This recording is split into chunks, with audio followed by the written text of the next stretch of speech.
Hey there everyone, welcome to this video. The purpose of this video is to be kind of a single place where you can get a complete overview of the X32 and M32 consoles.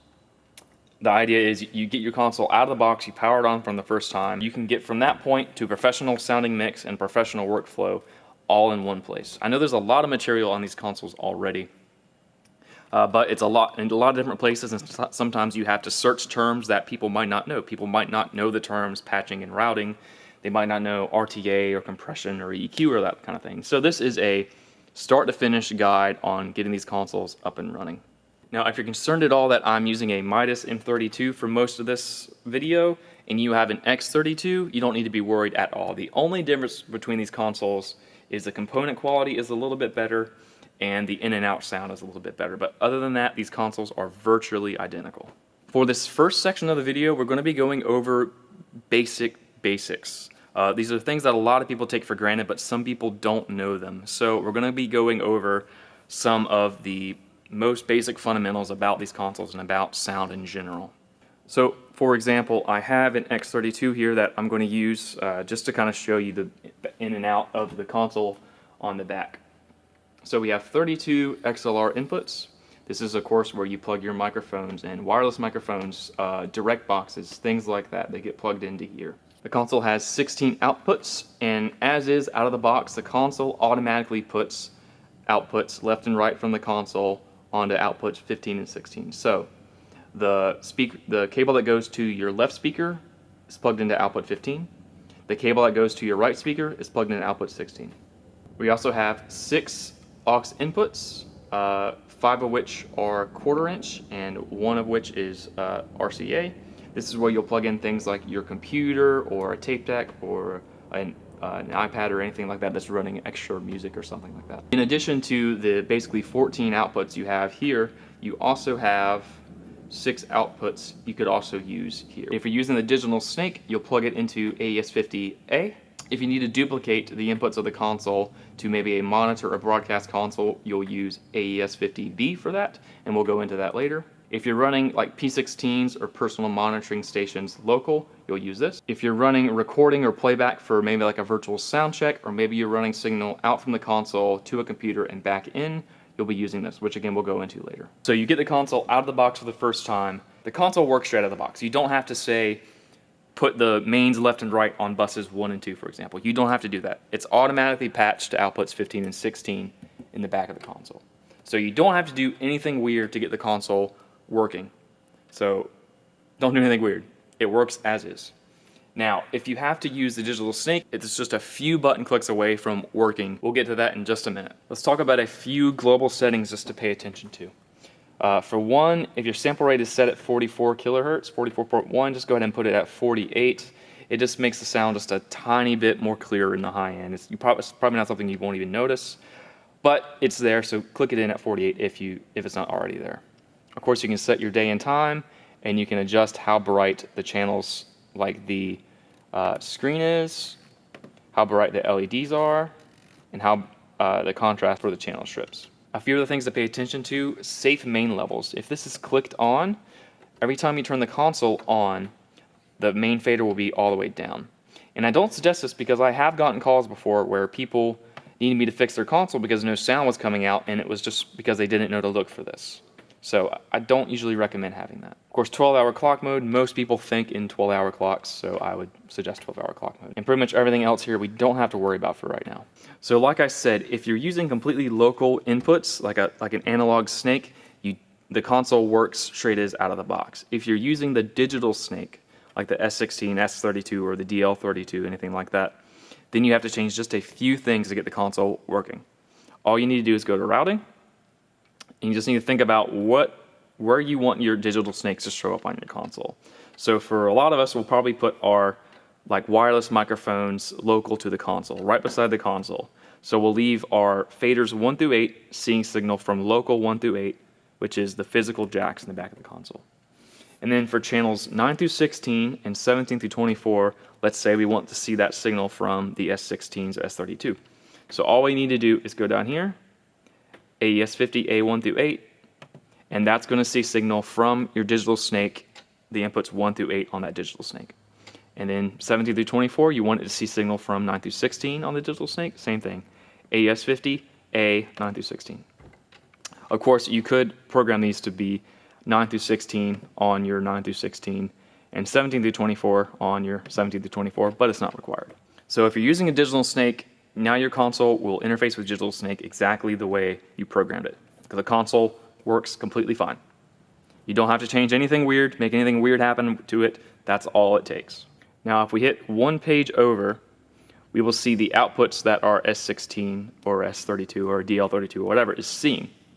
And so right now it's seeing outputs 1 through 8 and outputs 9 through 16. To see what is assigned to those outputs, we'll just have to scroll all the way over to patch out, and then we can see what is assigned to those outputs. So right now, mix bus 1 is getting sent to output 1, which is also the output 1 in the console, and output 1 at the S16 or S32 or whatever.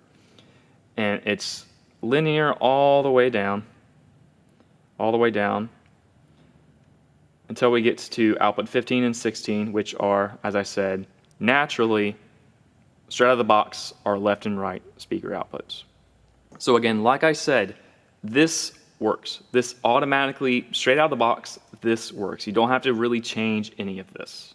Now, if you have an older X or M32, or you haven't just updated the firmware in a while, I can show you how to update the firmware. You'll need to get the most modern firmware on a flash drive, which you can find on Midas's or Behringer's website on the product page. You'll plug this into a console like this. You're going to go over to Setup and scroll over to Global. You're going to hit Backup and then Export. And that's going to export the entirety of the console onto the flash drive. From there, you're going to click Update Firmware, and then you'll search that drive for where that firmware was saved on the drive, and you'll update it from there. Now, whenever I've done this, I haven't had to reload my console's state. It's automatically loaded up the console state for me. But you always want to save your console state onto the drive just in case. I do recommend the newer firmwares because, as we'll see in a bit, the colored RTA is extremely valuable for EQing. It shows a different color depending upon how strong different parts of the frequency spectrum there are. But we'll get into that a little later.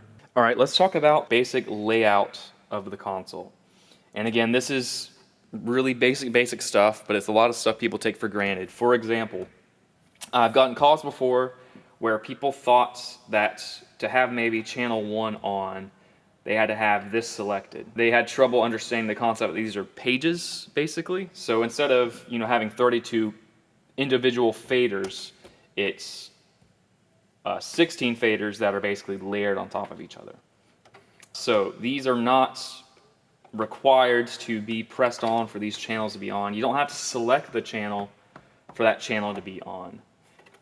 These are just pages, and all the select button does is shows you everything about that channel over here, or over here as well. So right now, channel 1 is on, even though I'm on a different page. So these are pages, not select buttons or not on-off buttons. These are pages. So instead of having another set of 16 channels all the way over here or over here, they're just layered like this. Your 32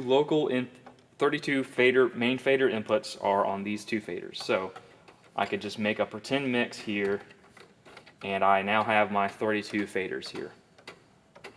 These are my main 32 faders. So whatever I set in my routing earlier, my local 1 through 8, snake 1 through 8, snake 9 through 16, local 25 through 32.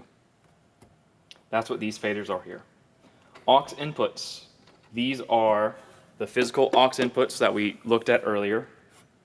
USB left and right, which I never use, but it's up here. And then the effects returns, which we'll go into a little later. And then I also have an overview of all 16 buses, which are exactly the same thing right here. So this is bus 1 through 8, right here. Bus 9 through 16, also right here. Matrix 1 through 6, don't worry about this for right now. Group DCAs 1 through 8. What DCAs are ways to control multiple different faders at once. So for example, I can select my DCA like this, and I want, say this is my vocal line right here on channels 1 through 4. I can now pull this DCA and control the volume of these four all at once. Now, these faders aren't going to be physically moving, but the actual volume will be changing. I can also select this, and this is something called DCA spillover, which shows me what channels I have going into this DCA. I don't ever use the DCA spillover, but it's here if you need it. Okay, so let's say you've got your local inputs hooked up, your snake inputs hooked up, and you're ready to start a basic line check. So I'm going to show you the kind of procedure I go for when I'm starting a basic line check. So first thing you're going to do, what I suggest to do, is click View, and you're going to scroll over to Oscillator. Select Pink Noise, and you're going to click Generate. And you're going to put this on, let's say, main L, and you're going to pull it up. And then switch it to main R. And then maybe you have a sub or stage wedges, which I have my sub on bus 8 for right now, just to make sure that you have control over your mains left and right. Next, you're going to have, say, your first input that you want to check. You're going to have them send you signal. So if they're the vocalist, you need to have them sing. And I'm not going to sing for you now, but what you're going to be looking for here is what I call high green, low yellow. So you're going to pull the gain up, select the channel, pull the gain up, check, check, check, check, check, check, check, check, until you see high green. It's bouncing on high green with maybe a touch of the yellow, So here that means I'm looking for signal, solid signal at -30 with maybe a touch towards -18. That's generally the happy point for this console. Compressors are about in the medium of their range, a good volume for your effects and for everything to work correctly. So that's what I'm looking for every single input. So I can turn my fader up and I hear my voice clearly. It's not so small that I have to turn the fader all the way up just to hear it, or it's not so cranked where I can barely have the fader up before it gets really loud. So you're looking for high green, low yellow on most inputs, and you're going to do that for every single source just to be sure that you're seeing signal where you're supposed to be seeing signal. So the guitar will be coming in on the guitar channel, the vocalists are coming in on the vocalist channel, and you're also listening to be sure that there's nothing wrong with the signal. So if the microphone sounds really muffled, or maybe the guitar sounds really sharp or something like that, or maybe there's a noise problem, this is what a basic line check is for. And so just to recap, the only thing we're really doing right now is we're just selecting it channel by channel, and we're adjusting the gain. That's the only thing we're really doing with this basic line check right now, is adjusting the gain. And then we pull the fader up to be sure we're hearing a healthy amount of the signal, and then we can continue on until we've sound checked everything. Now let's talk about buses and bus mixing. So really simple, to mix a bus, let's say you're on bus 1 through 8, and whoever's on bus 1, so let's say that's your lead vocalist and they're hooked up to a wireless system from the cable coming from the console or from the output on the snake. All you need to do is select, and then you're going to hit fader flip, sends on fader, and that's going to show you what's going into that bus. So you can see it says channel 1 to bus 1, channel 2 to bus 1. So I could say pull up the mix for them like this. So this is their mix. And then now I unselect that, and now I'm back at my fader, front of house faders. So these are my front of house faders, and this is their mix. And I can do that for all the other buses as well. So one of the stranger things that they've done with the bone stock configuration of the console is that you have to program the channels to send into the bus either prefader or postfader individually. What prefader means is I can pull the channel up for the house, and I can send this channel into the bus, and you can see it's popping into the bus now, and if I turn that fader down for front of house, it doesn't change the volume for the bus. That's what prefader means.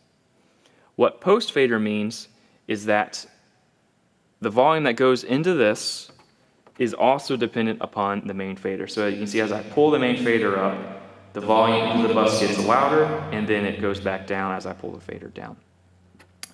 And so what that means here is that you have to program each channel into those buses individually. So let me show you what that looks like here. or select on your channel and then home, and you're going to scroll over to the sends. And so what you'll probably want to be doing here is prefader on everything. So you're just going to put these to prefader, prefader, prefader, prefader, prefader, prefader again.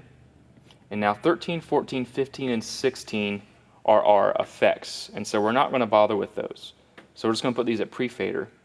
And there are some other things you can do. You can do post EQ, pre EQ, just the input. And it affects basically where the processing chain that these channels get sent into the bus.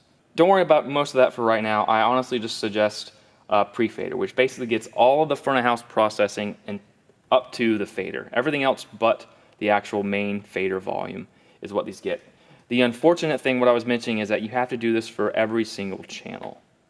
So for every single, front of house fader channel, you have to program it individually. So this has to be set prefader, prefader, prefader, prefader, and all the way for all 32 channels or however many channels you're using. Otherwise, if you're using post fader, that means your front of house adjustments will be affecting your mixes for your monitors or your in-ears. So you generally don't want that. While I'm here, I should also mention how to make these faders control, the bus faders rather, control the overall output of that bus. So right now my subwoofer is hooked up to bus 8.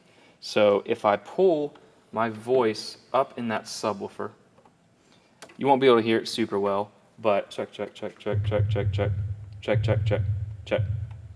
The fader doesn't actually change the volume at all. So if I pull the fader down, it comes to the bus just as well as it did without the fader up. So to change that, it's pretty simple. You'll go to routing and scroll over to patch out. Bus 8 is where that bus is. I want to click post fader. And so if I pull that fader down, it pulls it out of the subwoofer. It doesn't pull the volume down here, but it does pull it actually out of the send. So I could pull it up if I wanted to, or pull it down. And you can also adjust where exactly in the bus processing that fader sends as well. So your bus does have EQ and compression as well. So you could send that bus post EQ or post compression. I generally prefer to have a little bit of EQ on the bus and a little bit of compression on the bus, just in case maybe the bus gets mixed a little too hot. And so what that looks like is, especially if you're using SE215s, I generally just give a 2 decibel boost on the shelf at about maybe 4 kilohertz, and then a low cut at around 79, 80 hertz. And that just cleans up the bus a little bit, makes the ears a little more pleasant and a little more bright and clear to listen to. For a compressor, just put it barely at the top of the range, just in case they mix a little too hot. That way it'll protect their ears and protect the device as well. Okay, now let's talk about basic processing. So EQ, compression, and gate. So a lot of the settings that are reflected here are also reflected on this screen and these other screens as well. And you can access some of these screens quickly by clicking the view button on some of these sections here. So right now I'm looking at the EQ for this mic, but I could also get to that EQ by scrolling over like this. I could access my compressor by paging over like that, or I can press the view button, or my gate, my low cut, or my configuration, things like that. A lot of the settings here are reflected here as well. So I'll kind of just go over this section of the console and how it corresponds to over here. So we've already been over gain. Gain basically adjusts how much of the signal you're sending into the console. And again, for most inputs, you're looking for high green, low yellow. 48 volts is phantom power. What that does is, for some microphones, they require power to operate. If you don't know if your mic requires phantom power, you can look it up. Generally, the only things you're going to be sending phantom power through are condensers, so like overheads for drum mics, or maybe you have a handheld wired condenser microphone, something like that. Otherwise, you don't need to use 48 volts, the phantom power. Phase, again, I wouldn't really be worrying about phase at this point. Phase is a little hard to explain and not really in the scope of this video. The low cut is one of the most powerful tools on a digital console. It allows you to basically shave off any excess lows in a input. So for example, for microphones, there's a lot of plosive and rumbly noise that you can dial out with a low cut. So a good starting point for microphones for a low cut is about 120 to 150 hertz. Depending upon your room, you might have to pull it up to 200, you might can pull it down to 100. Gating allows you to basically cut the volume of the microphone once that microphone has reached a certain volume floor. So it'll open up when I'm talking and cut when I stop talking. So right now I'm talking and the microphone is letting my voice through, but when I stop talking, the gate will clamp down. For the most part, the only real setting you have to look for, at least with basic processing, is just the threshold. So I'm basically looking when that signal is actually being produced, when I'm singing or the guitar or whatever, and then I'm looking for when it stops. And when it stops, I'm looking for where that noise threshold is, and then putting the gate right beside it. So what a compressor does is it reduces the volume of the signal coming into it. If you listen to my voice through the system, it could sound a little pokey. Certain syllables might poke out, and especially when you're singing higher notes, you generally are louder. So to get the voice a little more even, to get it a little bit more in the pocket, what you're going to be looking for is some reduction. So you'll look at the volume here, and you're going to pull this down until you see some reduction. So when they sing really loud, the compressor compresses more, and when they sing kind of quiet, it doesn't compress as much. EQ is incredibly important. So like I said, here's the low cut I dialed in earlier, and I can pull the low cut up and it will sound really thin, kind of like a telephone, or I can pull it back and it will sound kind of boomy. So we're just going to roll off some of those lows to clean it up a little bit. And you can see, as I mentioned earlier, the colored lines of the RTA kind of let me see where the strongest parts of my voice are and maybe what I might want to cut. For example, for vocal mic, I would pull up some lows just to listen to where those worst parts of those lows are, and then pull them down. And then I do the same thing for the mid-range, listen to where the worst parts of that mid-range are, and then maybe pull them down. And then maybe give it just a gentle boost in the highs just to make the mic a little more clear. And so again, all these controls are also here in this screen as well. A lot of these controls are here. So here's the threshold for the gate. Here's the threshold for the comp. Here's a panning, if you wanted to pan this signal a little bit towards the right speaker or a little bit towards the left speaker. And that control is also here. Your configuration is here. This shows you just a lot of overview about the signal in general. There's the gate, the compressor, the EQ, and of course the sends talked about earlier. And now while I'm here, I should also talk about this button. I've seen a few times and gotten a few calls where people were having trouble getting signal because that button was unpushed. And so you can hear my voice came out of the PA. Even though you're still seeing the signal here, I basically unassigned it from the mains output. So that button has to be pushed in. Okay, so right now we've gotten our console out of the box. We have checked the routing so that the routing is coming in from where we need it to come in. Some of it's coming from the local inputs at the console. Some of it's coming from the snake in the back. We have also done a line check on our inputs, made sure everything is coming in where it's supposed to, healthy amount of signal. High green, low yellow, as I suggest. We know how to mix a bus. So let's just say this was our monitors, and this is our monitor mix, and this is our front of house mix. So we know how to do all those things. Now, how do we save this so that if someone came in, turned the console on, and messed something up, how would we save it so that this stuff gets saved? You're going to hit Show Control View, and you're going to scroll over to Scenes. And you're just going to scroll down to whatever number you want to save it to. Let's just say here, we're going to click Save, Save, Confirm. And now that's saved. And we could even save that to another spot just in case someone saved over our other scene. Now, what the scene safes are over here, we can assign these like this. What scene safes are what doesn't load from this scene. So if I changed my routing here and I didn't want that routing to load when I loaded this scene, you would click Routing for your scene safe, and that would ensure that whenever you load this scene, the routing that was programmed for this scene won't load. Same thing for your effects. If you programmed certain effects, maybe you programmed some really crazy experimental effects for this scene, but when you load it, you don't want those effects to load every time. You would click in scene safe and the effects wouldn't load. So now let's talk about some advanced processing. So advanced processing would be some things like de-essing or adding effects or maybe multi-patching or parallel compression. So let's just kind of go over a few of those things. So right now, I don't have my voice to the system, but you see when I say S syllables, certain frequencies kind of pop up. So I can go in here, check, and look at where those syllables are,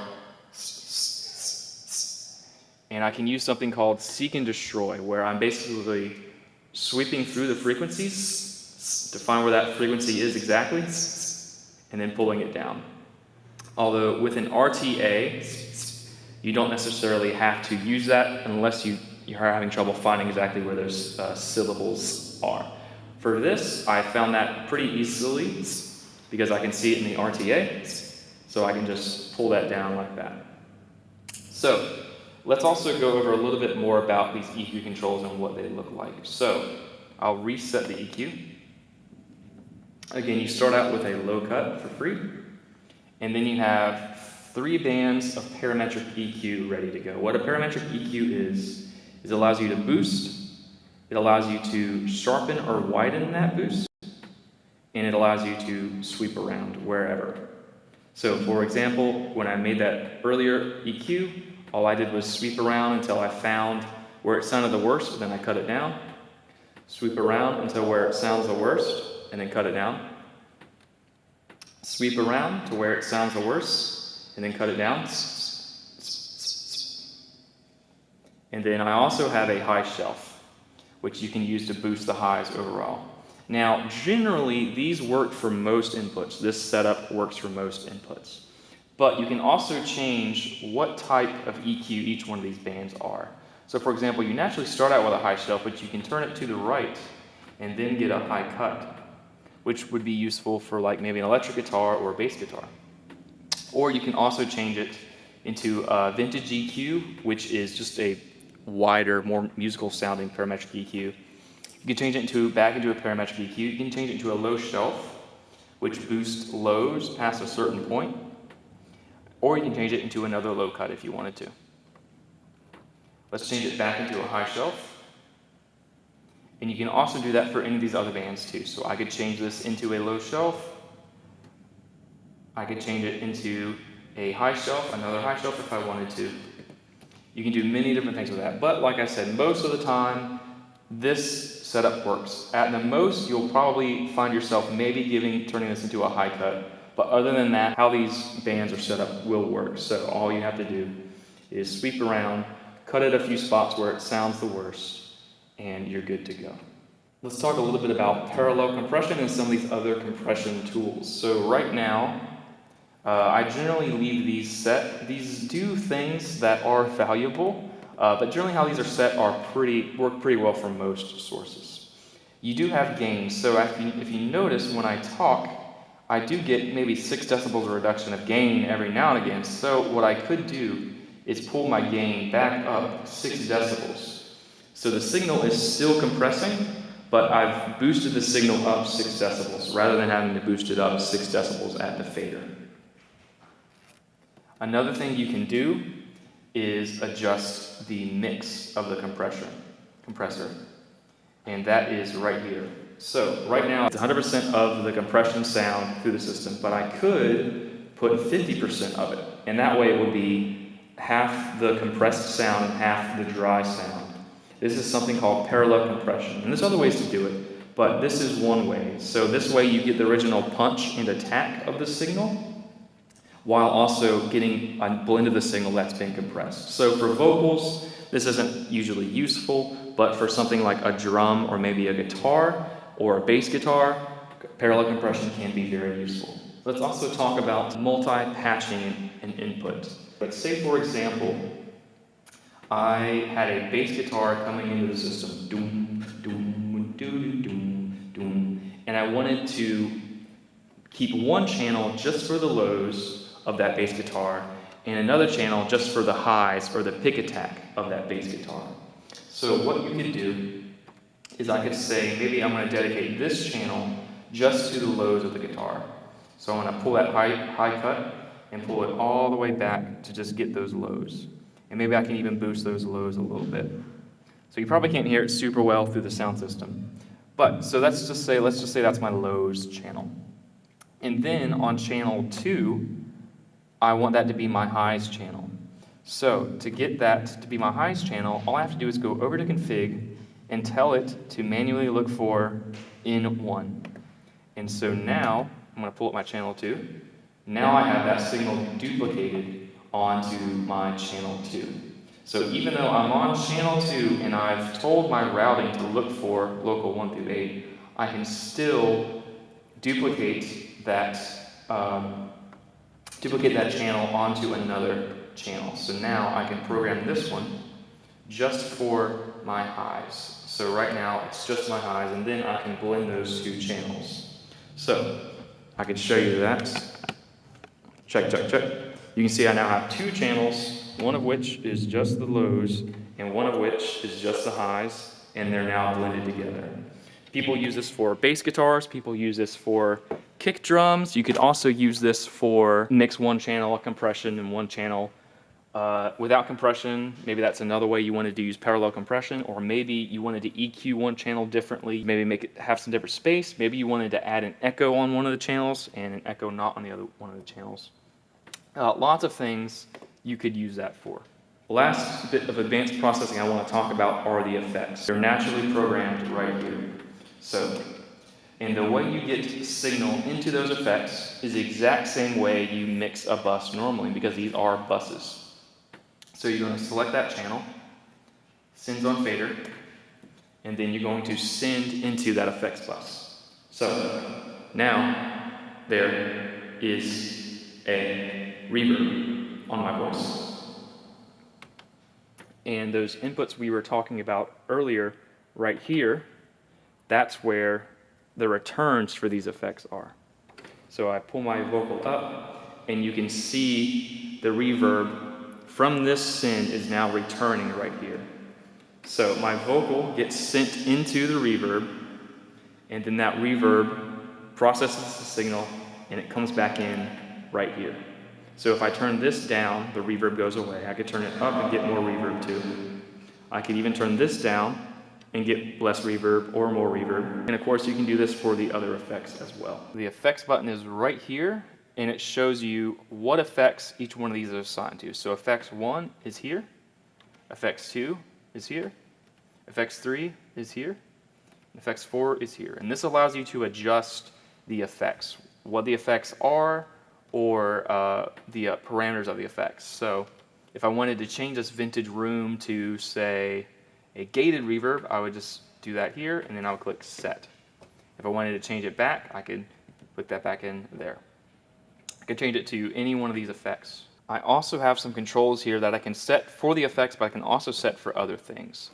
So to access these controls, you're going to click View, and then you're going to go over to Set A, and this will show you what is being programmed for Set A. And of course there are Set A, B, and C.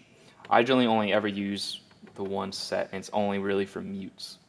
So I could set the encoders, which are these, to be pretty much anything I wanted to. Any of these encoders to do anything, any of these buttons to do nearly anything. So generally what I set these to do is I don't assign any of the encoders. For button 5, I use the effects mutes for, say, the reverb. For button 5 and button 6. Button 5 is effects 1, return L, or 1L, and button 6 is effects 1R. So those mute, and if you look over here, you can see those correspond to the mute over here as well. And so really I don't usually bother with those a whole lot, just because I just rarely see the need to. Usually whatever I have a reverb on isn't something that I have to take the reverb off like a vocal mic. If you mix in a pretty dry room, you might have to do that, and it's valuable to have that, basically that hotkey right there. But otherwise, you don't necessarily need to do any of that. Having a tap for the echo can also be valuable as well. And to assign that, the echo is on effects 3. So to assign that, I'm going to go to, let's say, button 7, effects 3 parameters, and then time. And that's going to allow me to change the time of that echo just by tapping that button. So we can go to that effects right here, and we can see the time of that 675, and I can click it in, and you can see that time is going to be changing. And of course, you can assign these buttons to do many other things, but generally I just use them for mutes for the effects. So as I mentioned earlier, DCAs are ways to control multiple different faders at once. So right now this is controlling these 3 faders. And they also act as mute. So if I mute this fader, or I mute this DCA, it'll also mute these as well. Even though you don't see the mute there, it does mute here. But you can also use a different mute group as a whole. So to do that, you're going to select mute group here, and then you're going to push down on the mute group you want to assign things to. So let's just say I want all my vocal line on mute group 1. So I'm going to hold that down and then assign my vocal line right there, unselect, and then unselect mute group there. And now this button hard mutes, as you can see those lights lighting up. To unassign those, you'll do the same way but in reverse. Click mute group in, hold down 1, and unassign them like that. I should also talk about the talkback mic as well. The X32 has a small talkback mic built into it. The Midas doesn't, so right now I have an extension mic plugged into the console. To access this talkback mic, you're going to click View, and you'll scroll over to Talkback A or Talkback B. And this allows you to select what output you want that talkback mic to go to. So let's just say, for example, your band is on buses 1, 2, 3, 4, 5, 6, 7, and 8. I select the talkback A, and you can see the flecks of green showing that I'm sending signal into those microphones. You could maybe have talkback B send to your mains left and right, and so now it's going to the mains left and right. Talkbacks are very useful. That way you're not having to yell across stage or yell across the room. You can kind of talk calmly to people through their ears or through their monitors. Okay, so let's kind of just give an overview of kind of where we've been, how we've gotten to where we are.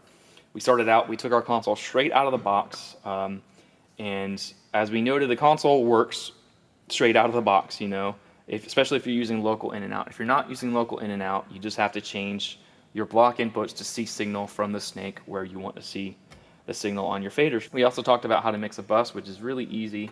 All you do is select the bus that you want to mix towards, which corresponds to the output of the console or output at the snake. Click fader flip or sends on fader, and you mix that bus just like you would in your front of house faders. To get back to your front of house faders, all you have to do is unselect fader flip. We also talked about processing things like EQ, you know, listening for certain parts of the sound that maybe aren't great and then dialing those back. We also talked about compression, you know, getting even volume, gating, you know, getting the signal so that the signal only comes through the front of house when we're seeing a certain amount of volume. We talked about gain, wanting to see high green, low yellow on the meter. High green, low yellow. We also talked about some advanced processing, looking for certain parts of the signal that are really strong and then pulling those down. We talked about parallel compression, you know, dialing in some of the dry signal. We talked about you know, using effects to, you know, add some energy, add some ambience to the sound. We mix effects in the same way we mix buses. We also talked about how to save scenes and how to save console settings as a whole and how to update the firmware and other things like that. Let's continue on and talk about advanced routing and advanced patching. You'll notice that the block inputs are only in blocks of 8. So if you wanted, say, channels 1 through 4 to see signal from your local 1 through 4, but then channels 5 through 8 to see signal from the snake, you couldn't do that in the block processing. How you could do that is to go, like we were saying with those multi-patch inputs. So you want to select channel 5, go to config, and you're going to tell channel 5 to look for A1, and then channel 6 to look for A2, A2. But there's another way to do this that isn't so complicated. The way to do this is to use the user inputs, and these are down here: user in 1 through 8, user in 9 through 16, user in 17 through 24, user in 25 to 32. Now these are still in blocks of 8, but you can program what goes in those blocks of 8 to look for signal from anywhere. I'm going to scroll over to patch points, user input, and what it's going into my channel 1 fader. I can have it look for signal from the local inputs, or the snakes, or even the USB card, the aux inputs, or the talkback mics. So for example, let's say I had my local mics on local in 1, 2, 3, 4, 5, but then I wanted to patch in my card outputs on 6, 7, 8, and 9. So maybe, for example, my vocal mics are coming in on channels 1, 2, 3, 4, but I'm using pitch correction software and routing back into the console, and I could have my mics all on the same block of 8. Then I could go to channel 9, and that's seeing signal from the snake 9, 10, 11, 12, 13, 14, 15, 16. And then maybe at channel 17, I want that to switch to local 17. And then local 18, local 19, local 20. And then I want it to switch back to the A, 21, 22, 23, 24, and then 25. Let's just say I want that all to be local. And so I can put that in local 25. I could even go back to local input 1 and 2 and 3 and 4, whatever I wanted to do. I can pull signal from pretty much anywhere. The actual block patching is still a clean 1 through 8, 9 through 16, 17 through 24, 25 through 32. Which is useful when you're also sending these signals to other places as well. So for example, if I had a broadcast console, I could plug that broadcast console into AES-B in the back, and I could set that to my user in 1 through 8, 9 through 16, 17 through 24, 25 through 32. And so what that allows me to do is take exactly what's coming in on my main faders 1 through 8, 9 through 16, 17 through 24.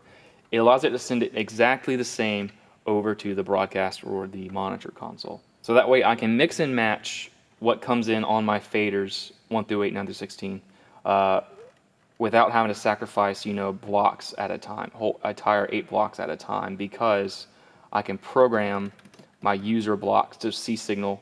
Even though they're in blocks of 8, they can see signal from anywhere. So with that said, if you are running a additional broadcast or monitor console, piggybacking off of this one, your AES-B outputs from this console will be set to the exact same thing.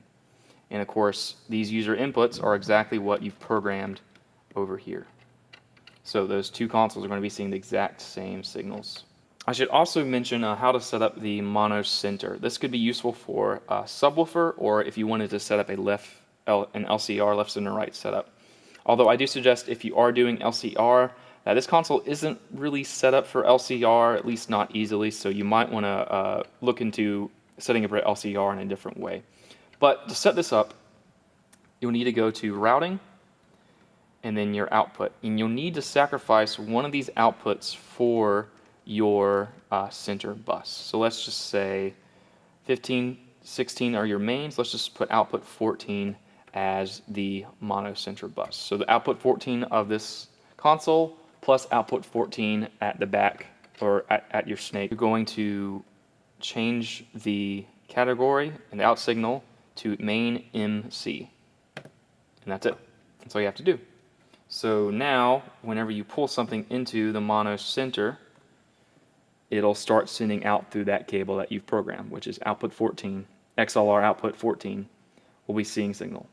I never use this. I've always just used the main left and right as set up, plus the subwoofer on a bus. I've never felt the need to use this, but it's there for you if you need. Let's also talk about card playback for virtual sound checks, and also for running signal from the console to a computer and then back in. So to check what's going to be sent to the card, we're going to scroll over to card outputs, and this is what's going to be sent into the card. So whatever is sent on the expression card outputs 1 through 8 is going to be showing up on card 1 through 8. So local 1 through 8 is getting sent as card 1 through 8. 1 through 8 digital snake is being sent through on card 9 through 16 all the way through. So if your inputs, if you say you want exactly what your main fader inputs are going to be seeing to go to the card, they have to line up exactly the same. We're going to go to setup and scroll over to card, hit this page button, and make sure this is set to 32 in, 32 out. That's just being sure that the board is sending all 32 channels to the card. From there, we're going to need to download the driver from the Midas website. Once you plug the cable into your computer and into the console, you might have to power cycle once or twice. You should have the control panel pop up.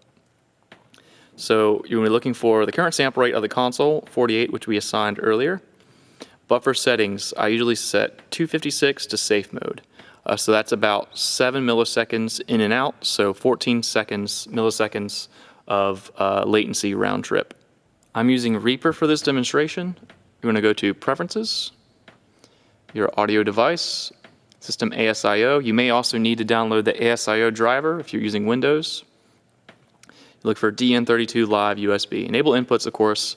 First is 1 in 1 all the way to last 32 in 32. Same thing for the output range. Request sample rate 48, just to be sure it's locking up with the console. And from here, we're going to make 32 tracks. So for Reaper, the keybind for this is Control-T. And we need to arm all these tracks. So we can click arm on all of these tracks. Now from here, we need to open up the routing matrix. So view routing matrix, I have a shortcut for it. We're going to need to deselect this one.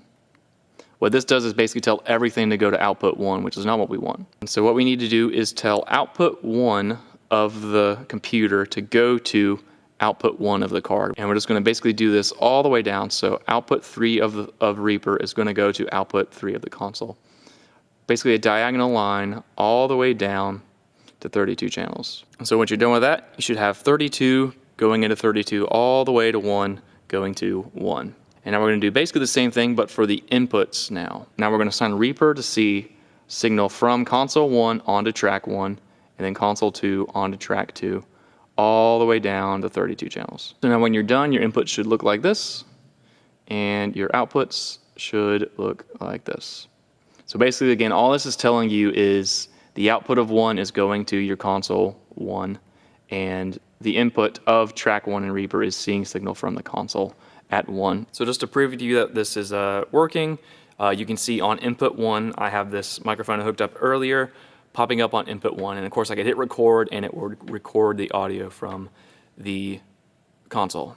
And now from here we can delete the channels we don't need, because like most of us, we're probably not using all channels of the console. So for example, here's a multi-track session I recorded a few months ago, and as you can see, it'd be a little bit of a pain to have to, dial in these tracks in that way. So it's easier to just put all 32 in there and then delete the tracks you don't need. With that said, I can hit play on this, and my track is now playing through the card, but the console is not set to see the card quite yet. So to do that, all you have to do is go down here to play, and you're going to look for card 1 through 8, 9 through 16, 17 through 24, 25 through 32, and now everything's showing up where it's supposed to, individually, the way it came into the console originally.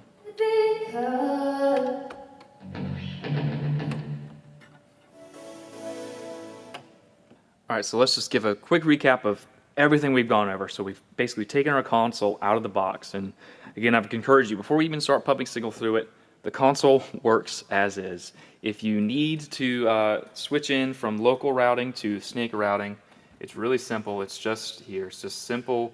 Just a few movements and a click or two. Really simple. We've also talked about the in and out of the console as a whole, the XLR inputs and the outputs, also the aux inputs and other things like that. We've also talked about some of the global settings, like making sure the sample rate is at 48 kilohertz, taking safe main levels off is probably a good idea, things like that. Again, I also encourage you, if you haven't updated your firmware to one of the latest releases, again, I encourage you to do that. We've also talked about the basic workflow, that these are pages, layers of faders. We've also talked about input gain. We're looking for high green, low yellow on the input gain. We've also talked about DCAs. They are ways to control multiple different faders at once. We've also talked about how to go over a basic line check, using the gain, having the person sing or play their instrument. And we've hooked up our talkback mic so that we don't have to, yell over across the room. We've also talked about, setting up the buses and how the channels send into the buses and how we have to assign every single channel to be going to the bus's prefader. Because what prefader means is we can adjust the front of house fader and it won't affect the volume going into the buses. What postfader means is the volume from front of house will affect the volume going into the buses. And we've talked about how easy it is to mix a bus or to mix effects. Now all we have to do is select the bus and click sends on fader, and that's our faders into the bus. And to unselect that bus, we just simply hit sends on fader again. And also dialing in effects is the same way. We select the effects and we send into the effects, and we unselect sends on fader to get out of the sends into those effects. We've talked about basic processing, low cuts, gates, gain, compression. We've also talked about advanced processing, adding the effects in or using parallel compression, multi-patching inputs. We've also talked about scene saving. When your scene is finally done, you just hit show control view, scroll over, and then save your scene. We've also talked about the advanced routing, using the user inputs so that you can assign in those blocks of 8 anything to go into those blocks of 8, so that way you can mix and match different types of sources that are feeding your inputs. We've also went over how to access the card output and input functionalities of the console.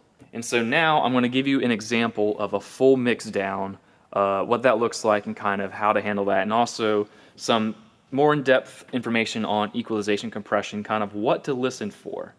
I'm going to be monitoring off my church's front of house system, and you'll be hearing a direct line, so it's not going to be exactly one-to-one what I hear, but it should give you a good idea of what to listen for.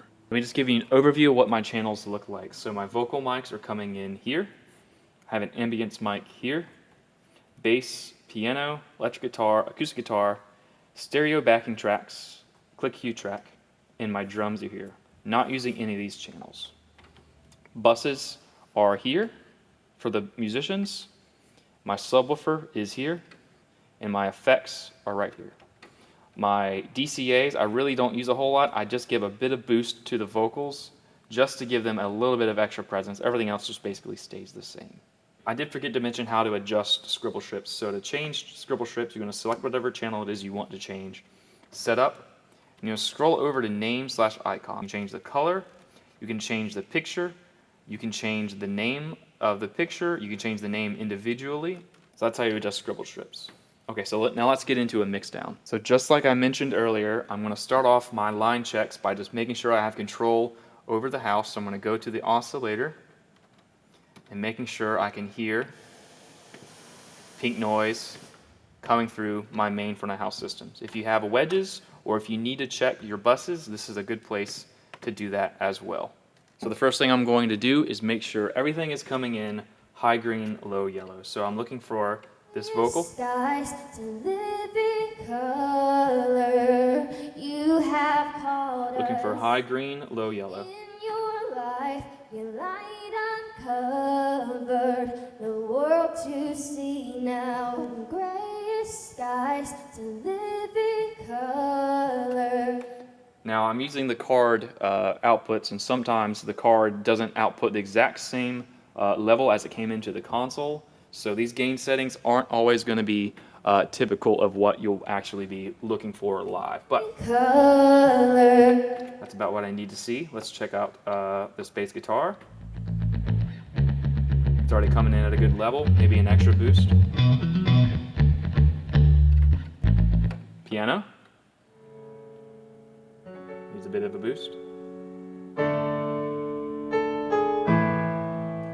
Guitar.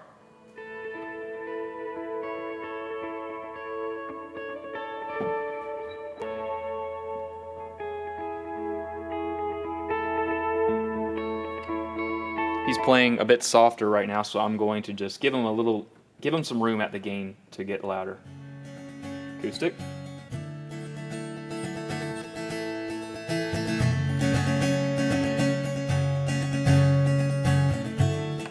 Tracks.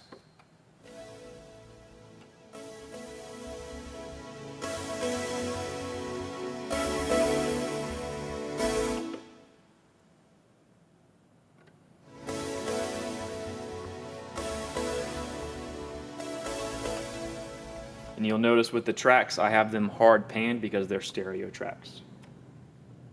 Let's check out the drums.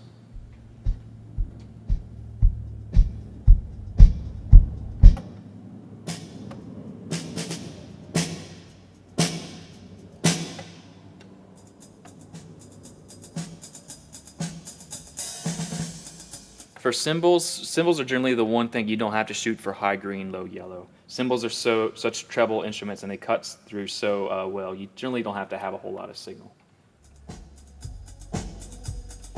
Let's skip to a section that has toms, that way I can check the toms. You'll notice that I'm specifically looking for signal from certain instruments so that I can be sure I'm hearing that instrument and not, excess noise. And I'm not gaining for the noise, but rather I'm gaining for the instrument itself.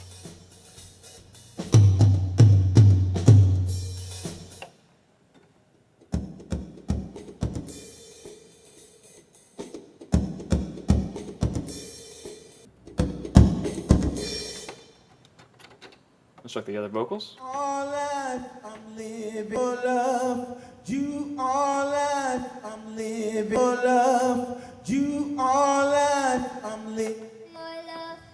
You are life, I'm living your love. You are life, I'm living your love. You are life.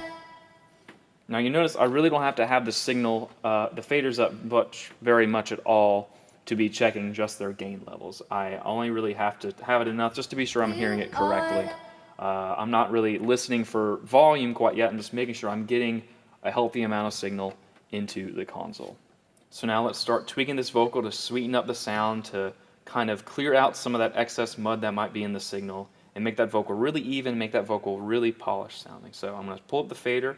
Covered the world to see now, grayish skies to live in color. I'm going to just go ahead and pull that low cut up to about where I see her lowest notes. Just to clean up that low end a little bit.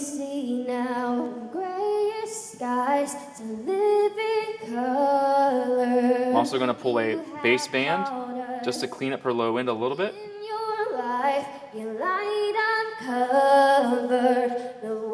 I'm going to dial out a little bit of that mid-range and dial a little bit of that resonance out of her voice.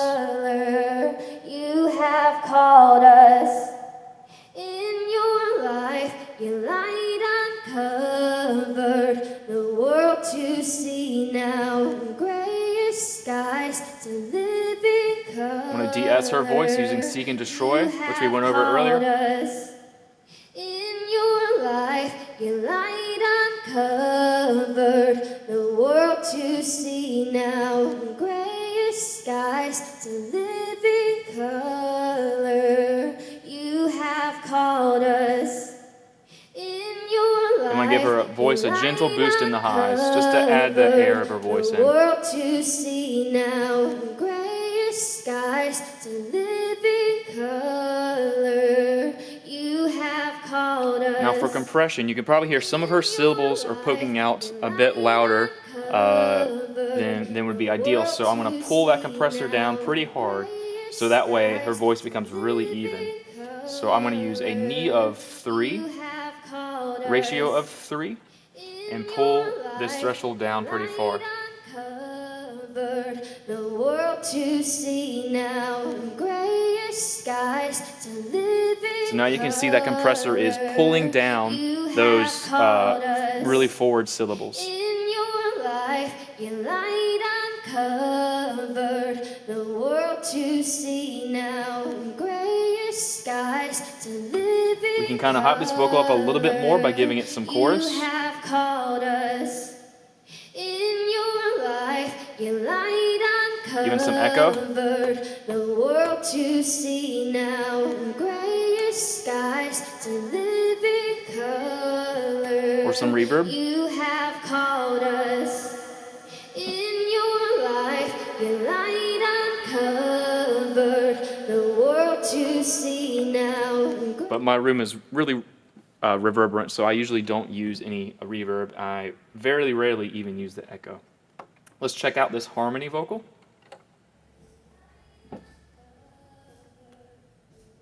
alone have made a way for us. In your love, Same thing, gonna clean up the low end. I'm living in the light of my Savior. Dancing in Just gets the kick drum, gets the snare drum, gets the bass drum out of the mic. Singing like I'm walking on water. But of course, clean up the low end. You are life, alive in me. I give my life to follow. Pull out some of the resonance. Your love is all I want now. You are life. Gonna kind of soften the voice a little bit by listening for what's the worst sound in this voice. Just where it sounds the worst, pull it down. And give a gentle boost to the highs again. Compression, same thing. Low ratio, soft knee, pull it pretty far down. Gets the vocal really even. Let's check the lead. 'Cause your love is all I want. Pull that gain down a bit, it's a little too hot. You are life. Same thing, let's clean up that low end. You are life, alive in me. Alone have made a way for us. In your love, you are life. Dial out some of that bassy resonance. Light up my Savior, dancing in the arms of forever. I'm singing like I'm pull out some of the resonance in the mid-range. You are life, alive in me. I give my life to follow. 'Cause your love is all I want. Pull out some of that nasal sound. You are life. You are life, alive in me. Alone have made a way. And then again, a gentle boost to the highs. Your love, compression again, soft ratio, soft knee, pretty low threshold. Gets those syllables pulled in. Dancing in the arms of forever. I'm singing like a... Let's check the bass guitar.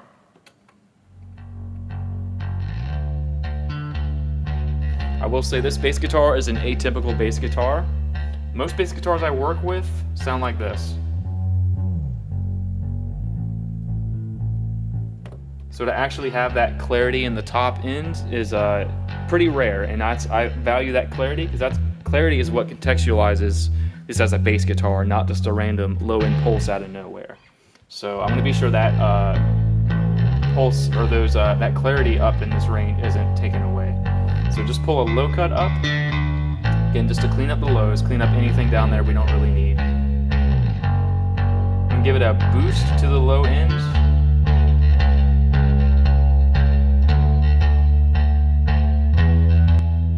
Maybe dial out some of that low mid-range resonance. High cut just to soften those highs a little bit. Give it a light boost just to accent that range. For compression, I'm just looking for a tiny bit off the top, just in case he hits it maybe a little too hard. Let's do piano.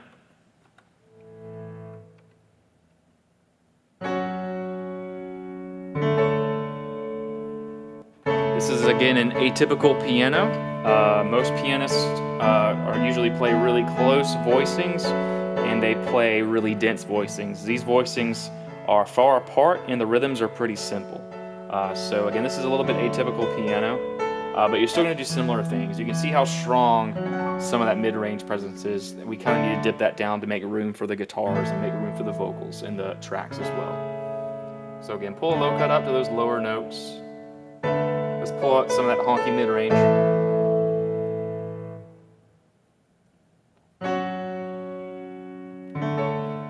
Pull a high cut at the high end just to clean up any noise that got in the high end. And that's good. Give it a little bit of compression at the top, just to keep those notes really even. Electric guitars, if it's a good electric guitar, you generally don't have to do a whole lot. So,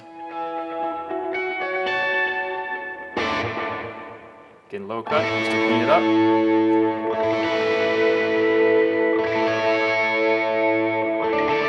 High cut just to give it a little bit of focus.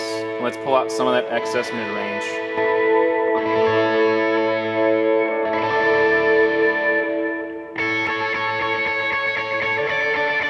kind of make it a little bit softer. To do that, you basically de-ess the guitar. In the same way we de-ess a vocal, you just find the worst part of that high end.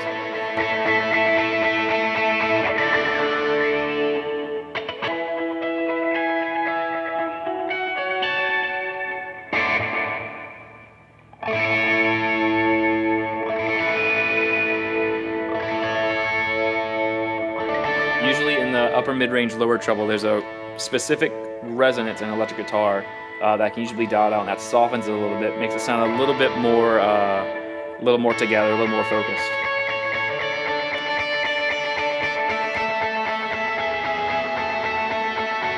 Electric guitars are already incredibly compressed. You can see that guy is barely moving, so I generally don't compress electric guitars. Unless maybe they have a pedal they step on it where it gets really loud all of a sudden. Let's check acoustic.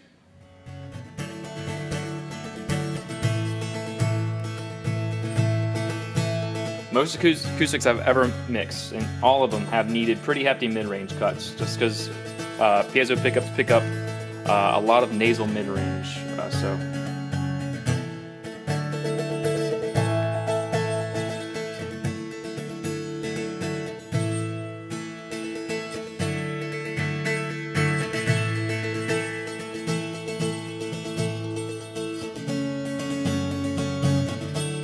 Compression. Again, really soft, low threshold, low ratio softening, just to get those peaks pulled in. For backing tracks, you generally don't have to do a whole lot if they're good backing tracks, aside from maybe just fitting them in your band. So maybe you don't have a piano one day, so you give it a little bit of a boost towards this low end. Maybe it depends, but for the most part, you generally don't have to do a whole lot with tracks. Let's talk about drums.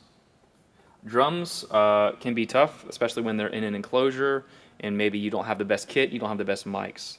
So I want to teach you some ways to kind of basically dial out the enclosure and really get punchy, clear drums. So right now we can see this kick drum, huge peaks around 40. So I'm going to pull a low cut up to that just to clean up that range a little bit. Now, double the fundamental, there are usually pretty strong, nasty peaks, and you can even see it right here already. So at 94, pretty strong peaks. That means our fundamental frequency of the drum is around 40. So we're going to pull up a sharp band and cut that down pretty heavy. You know, that's already a much tighter sound. I'm going to dial out all this excess mid-range.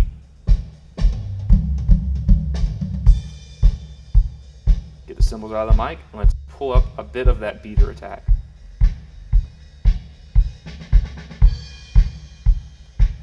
Compression, just a very tiny bit at the top of its range.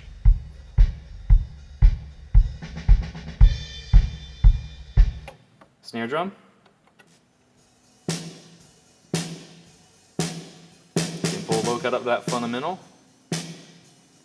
Again, double the fundamental is generally noise. You can see it about right here. I'm going to just pull that all down. Much tighter drum now, less papery sound. So out some more of that paper, some of that resonance. Gentle boost to the high end, and let's maybe accent that fundamental a little bit. Just give it a little bit more thump. Again, just at the very top of the range, compression, very top of the range. Let's go on to the toms. Now these toms are kind of flat, papery sounding, but we're still going to pull out a good signal from there. So again, low cut up to the fundamental. Fundamental is here, so let's look at double the fundamental. So at 100, let's look around 200. Sure enough, there's some noise that we can get rid of. There's also some excess resonance right beside it we can pull out. Just some really boxy, papery, nasty resonance. That's already a way tighter sound. Let's pull out just a little bit more of that mid-range. And then get the cymbals out of there.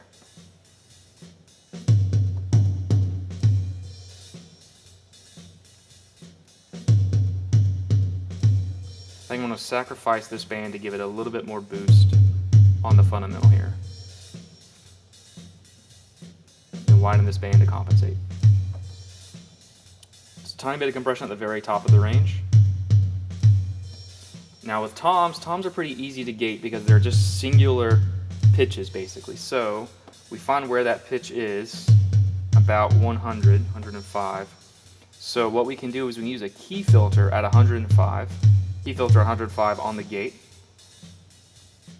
You can see how much stronger that signal is with the key filter on. So with it off, with it on, you can see how much less signal comes in here now.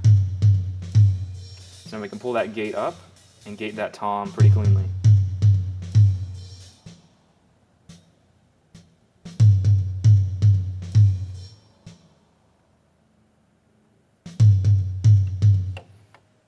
We can do similar things for the 4-tom. 4-tom is not good. I think something was wrong with the miking on that day, but we're still going to tweak it, work with it the best we can. So the fundamental is here at 70-ish hertz. We're going to pull out everything else covering up that poor tom sound. Pull out some of that mid-range. Pull out the cymbals a bit. Now we have an okay tom sound. Gain compressors to the very top. And let's have that gate look for that frequency of the tom around 70 hertz.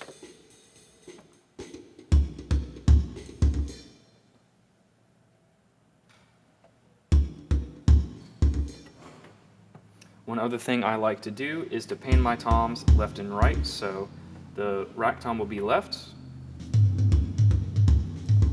and the 4-tom will be right.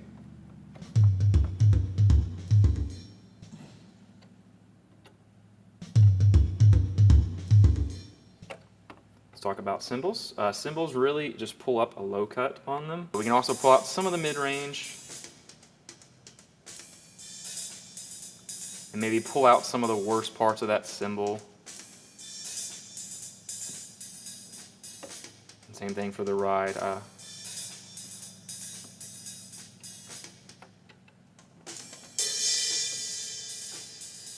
Ride in the crash. Same thing for the ride in the crash. Pull out the worst parts. And so now we're ready to build our mix. So I usually start with the drums first.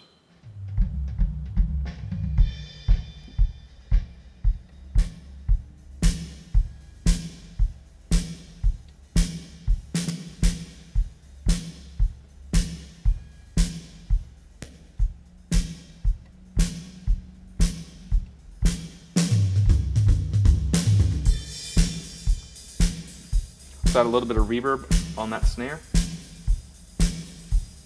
and a little bit of chorus too to make it stick out. Now we're going to add vocals on top of that.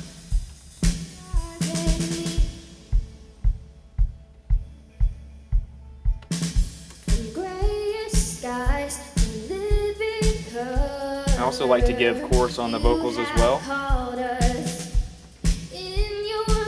Maybe add a little bit of reverb. The world to see now.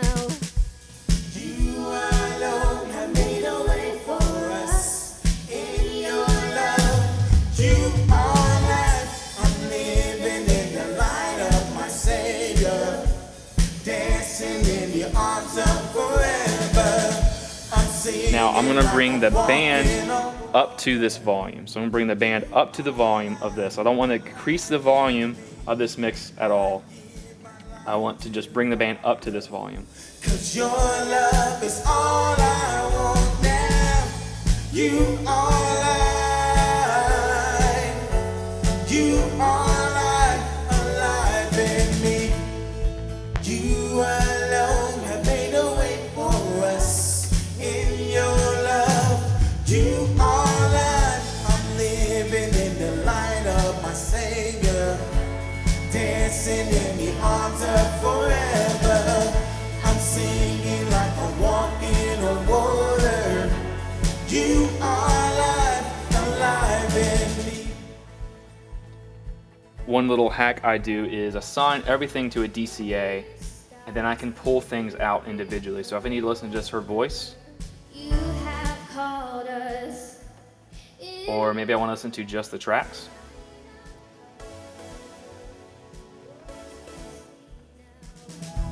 You alone have made a way for us. In your love, you are life. I'm living in the light of my the last thing I'm going to do for my mix is add a little bit of mains compression on the very top. And so what that's going to do is allow me to get my mix kind of in a bubble, kind of in a round bubble. So right now the bubble's kind of jagged. So I want to make that bubble round. So 'Cause your love is all really, really soft knee, very light ratio. you are life, alive in me. You alone have made a way for Just us. 1 decibel or 2 at the top of the choruses maybe. You are life, I'm living in the light of my Savior, dancing in the arms of forever. I'm singing like I walk in a water. You are life, alive in me. Grayish skies, living color. You have called us. In your light, your light uncovered the world to see now. It's basically how you do a mixdown. You start with gain, make sure you're getting signal where you're supposed to be getting signal, and at the level you need to be seeing it so that you know your compressors and everything kind of work optimally. And then you start tweaking the EQ, making sure it's sounding as professional and as polished as possible. Sometimes you have to be generous. Like with some of these drums, we had to be pretty generous with EQ. Otherwise, we wouldn't have had such a clean sound. We had to be pretty generous with the vocal EQ as well, so that we had a cleaner sound coming into the coming out of the house. Especially in my room is really reverberant and resonant. So I have to be very careful with how much bass and lower mid-range I put through the system. So we went over a whole lot, but there's a few things that I didn't go over specifically because I'm not as experienced or qualified to talk about them. So for example, the P16s. I've done P16s before, but I just don't have as much experience with them as I would prefer. So to get access to P16 routing, of course you go into routing and you're going to scroll over to P16. And then this allows you to adjust what goes into the P16s. Now, I do like that the P16s, they allow you to do a lot of things to the signal, a lot of things, but I think sometimes they can be inhibiting because there's a lot of things you can do, so there's a lot of things you can mess up. So there's only 16 outputs, so it naturally comes with the 16 outputs, 16 main faders. Whatever's coming into there is what goes sent out to the P16s. Now, for a lot of people, like for the drums, for example, drums take up 6 inputs. So rather than sacrificing 6 inputs for the drums, what a lot of people do instead is they put the drums on a bus or any sort of matrix. So I can show you how to do that on a bus. So let's just say I'm going to put the drums on bus 6. So this will be our new drums bus. And I'm going to send into that bus the same way we've done it before, just like this. So let's just say this is going to be our drum mix for this bus. Get that to show on the P16s. We're going to go to our P16s, and let's just say output 16 is going to see signal from bus 6. So all we have to do is scroll over to the buses and bus 6. And let's put it at prefader. And so now the P16s are going to be seeing signal from bus 16, which we just mixed for the drums. From there, you assign on the P16s whatever you need to go to the P16s. From there, it's just a matter of plugging the Ethernet cable in from the console or from the back into your P16s. Now, the P16s allow you to adjust like EQ and other things as well, and that makes me really nervous. As an audio guy, I would like that, but for the average person, like I said, it could be kind of debilitating and it could cause a lot of problems for someone that doesn't know how to change those settings. So be very careful with those settings. In fact, I would recommend for these direct outs to send them post fader. That way you get the processing for front of house, all the cleanup we did goes into the P16s as well. And the same thing for the buses, which is why we're sending our channels prefader as well, so that the cleanup we do for front of house also gets sent into our buses for in-ears or wedges or anything like that. Some other things I'm not really qualified to talk about are to get app control over the X32 or M32's buses, which is the way I prefer to do in-ears. That way they basically only have a level control they can adjust, and they don't have to worry about the EQ or the limiting or anything like that. All that's handled for them. All they have to worry about is just turning up faders for their buses. The problem is I'm not qualified to talk about the actual networking process to get phones to connect to the console, but it's something any IT engineer would be able to handle for you. Another thing I'm not qualified to talk about is the Cat5 cables that actually go into the console that interface with the snakes. I think Behringer and Midas recommend a shielded Cat5e cable with the EtherCon connector, which looks kind of like an XLR cable, but it's an Ethernet cable inside. But we've been using, I guess it's probably Cat5e, but it doesn't have the actual EtherCon connector, just their standard Ethernet connectors. The last thing I wanted to mention that I'm not really qualified to talk about are the matrices, which I have just blacked out for now. I've never used the matrices before, and I've never really felt the need to use them. When I've heard about people using them, I always get the feeling that they could have done it in a different way that didn't involve the matrices. It's not a feature that I feel is particularly important with this console. Most of what this console is able to do, you're able to do without using the matrices. So I think that's it. I think we've talked about pretty much everything you need to know to get the console out of the box, up and running, to get a professional workflow and professional sound. Of course, if there's anything that I wasn't exactly as clear on as I could have been, please let me know and I'll try to clarify in the comments. So I hope this helps out. Thanks for watching.